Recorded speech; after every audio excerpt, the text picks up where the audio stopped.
বাংলাদেশে খুনি হাসিনা, ফ্যাসিস্ট হাসিনা, দুর্নীতিবাজ হাসিনা, পলায়নকারী হাসিনা, অর্থ পাচারকারী হাসিনা, তাদের বিচার করতে হবে।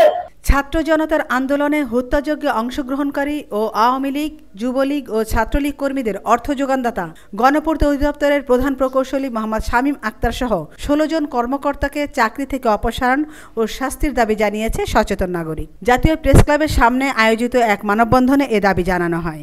মানববন্ধনে বক্তারা বলেন, রাষ্ট্রীয়ভাবে তোমাদের ভোট অধিকার দিতে হবে। এত বছর ভোট অধিকারের কথা বলেছে, সেই কাজটা তোমরা কিন্তু করতেছ না।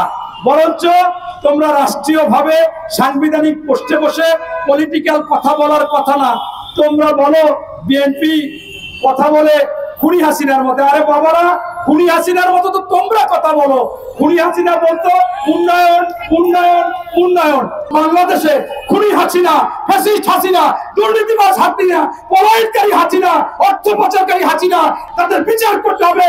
যাদের মামলা হয়েছে তাদের গ্রেফতার করতে হবে, আইনের আওতায় আনতে হবে। তাদের অবৈধ সম্পদ বাজেয়াপ্ত করে জনগণের কাতারে বিলিয়ে দিতে হবে। এটাই করতে হবে।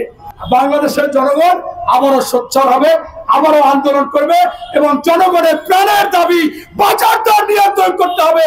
এখনই রাস্তাঘাটে সিন্ডিকেট ভাঙো, বাজার দর নিয়ন্ত্রণ করো, আইন শৃঙ্খলা বাহিনীকে সুশাসন, সুনীতি, সুবিচারের জন্য নামিয়ে দাও।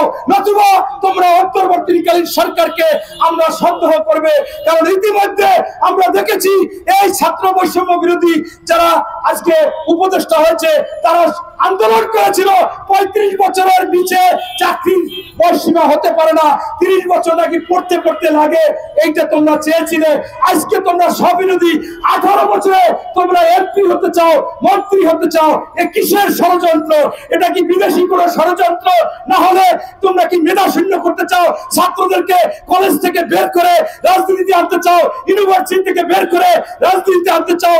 তোমরাই বলেছিলে যে 35 বছর চাকরির বয়সীমা লাগবে, আর এখন তোমরা এমপি মন্ত্রী হওয়ার জন্য 18 বছরে বয়সীমা চাচ্ছ। আমিনা ইসলাম, আজকের সংবাদ।